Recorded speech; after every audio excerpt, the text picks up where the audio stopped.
ഞാൻ തകർന്നു പോവും, എനിക്ക് വേദനിക്കും, എന്നെ ഓർത്തില്ല, എന്നെ കണ്ടില്ല എന്നല്ലാതെ നീ എപ്പോഴെങ്കിലും എന്നെ കുറിച്ച് ഓർത്തിട്ടുണ്ടോ?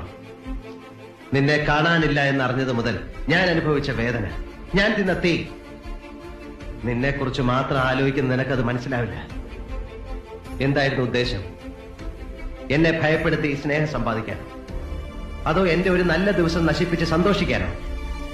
ഒരു സമാധാനത്തിന് വേണ്ടി ശ്യാമയുടെ വീട് വരെ അവിടെ നിന്റെ അമ്മയുടെ നായരുണ്ടായിരുന്നു സമാധാനിപ്പിക്കാൻ. ഇങ്ങനെയുള്ള വാക്കുകളൊന്നും എന്നോട് ഒരിക്കലും.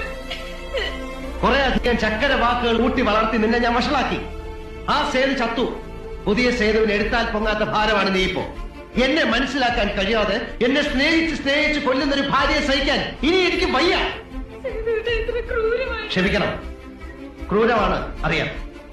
ഇതിലും ക്രൂരമായിട്ട് എന്തെങ്കിലും നാളെ സംഭവിക്കാതിരിക്കാൻ വേണ്ടി ഞാനെടുത്ത ഉറച്ച തീരുമാനമാണ്. നമുക്ക് പിരിയാം.